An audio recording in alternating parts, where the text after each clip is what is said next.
We have a bird song evening this evening at Autumn Cottage.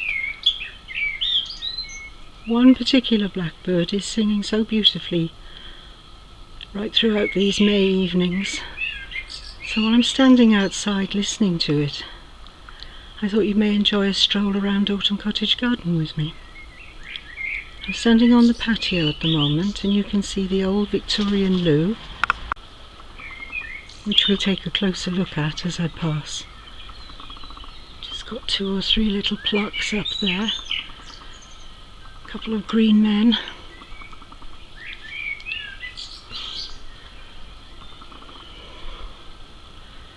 I'm not going to say too much, I'm just going to take a little walk and you can see what you can see.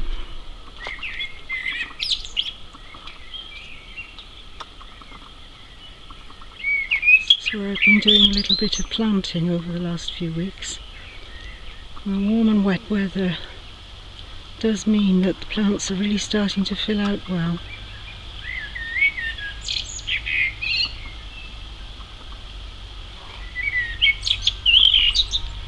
Take a little walk around now onto what I call the Mediterranean terrace. I really only call it that because it's the hottest part of the garden and the place where plants really do get baked, where I can in fact grow a good number of Mediterranean plants. This one is anything but Mediterranean. This is just a lovely clematis, which I thought had died but is actually doing extremely well. And this is the clematis Mrs. K. Thompson. Got quite a number of clematis here, mostly planted in tubs. Just take a little walk down. The wisteria is all but gone over now, which means that it's really time to start pruning it, which is another job I don't look forward to, but it does make a difference when you wait for the flowers next year. Pruning really does encourage the flower spurs to come on.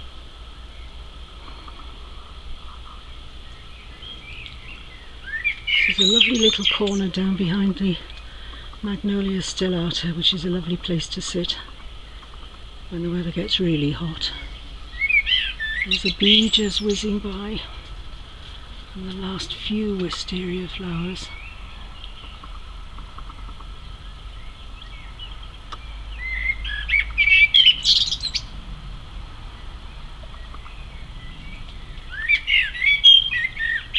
Catmints flourishing down there. At the bottom of the garden you can actually see some of the leaves which have been coming down recently in what we call the June drop. Very often seedling apples will come down at this time. We haven't actually got any seedling apples this year.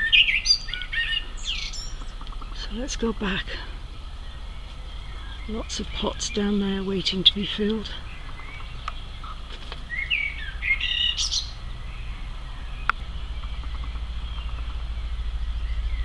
Let's take a step up now and go up onto the garden. Just take a little look back.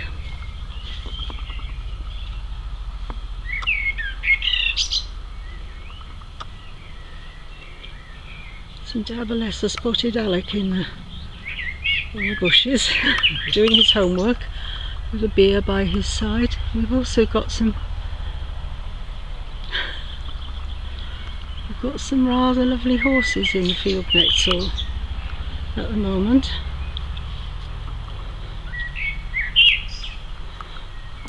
A trio of beauties. I'll take you over into the vegetable garden, the place we can see them most easily. A lovely run around there.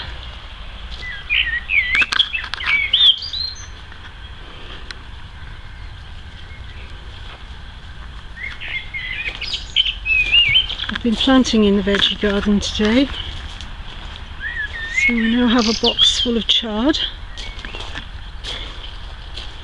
Very tiny seedlings at the moment. Hopefully they will fill out very quickly. There are the beans. And there are the beauties.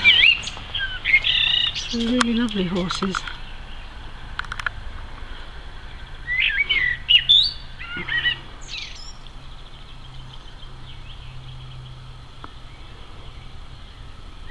Being very calm at the moment. And then they'll be off all of a sudden. Take a frolic around the field. Here they come.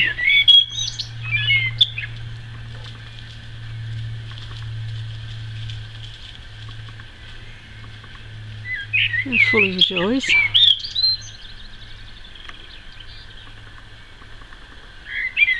Quickly through the untidy part of the vegetable garden, so I'm sure nobody wants to see that.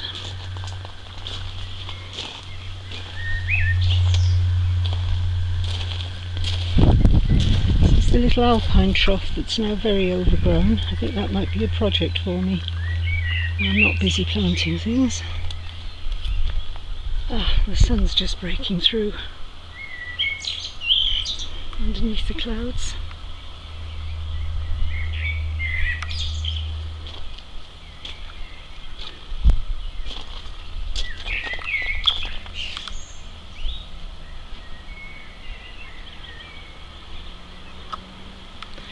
Let's go down into the shade.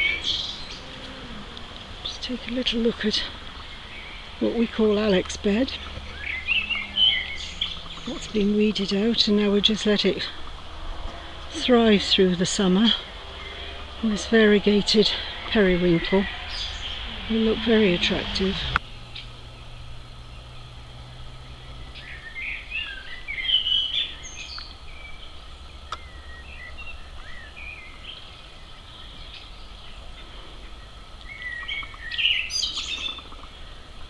Sunlight's really shining through the grasses at the moment.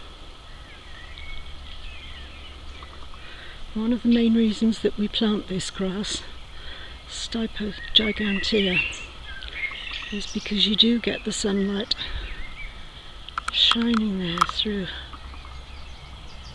the fronds, and it really does look lovely. You can see the rest of the beds that I've been planting up.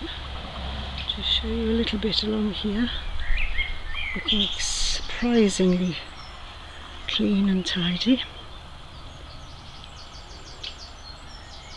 Just going to take you down through the rose arch, which has got lots of rose growing over it, but no roses actually blooming yet. We're very, very shady here, so things don't grow through and bloom till quite a lot later. Then we've got a little white astrantia there. The camasias have all but gone over. They were planted around that magnolia. Let's just go through the arch. I've got a really beautiful black elder, Sambucus niger, here, which does very, very well. It's just about to flower. It has a lovely pink flower, so that will be looking good very soon.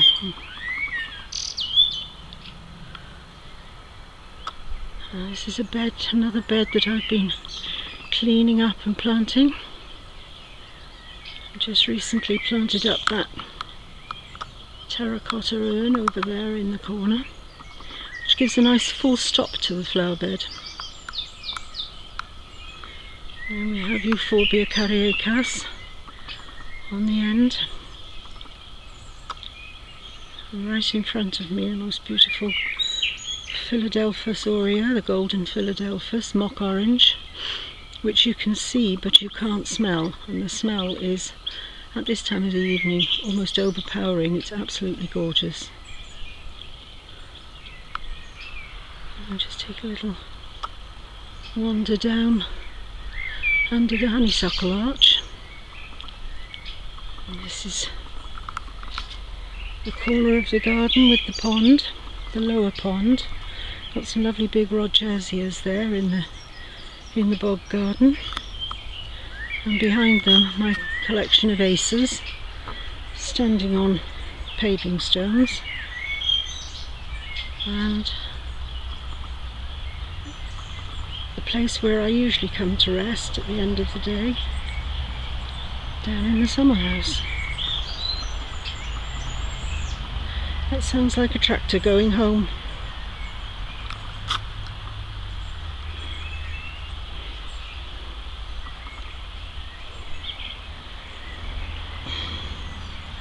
This is a real haven of peace and quiet, because once you stand inside and sit in this lovely cosy armchair, you really don't hear much of what's going past on the road. I often bring a glass of wine down here and sit and watch the birds as they come down to feed by the side of the pond. It was a particularly popular place last year when the weather was so very hot. I don't think we're going to get quite as much heat this year.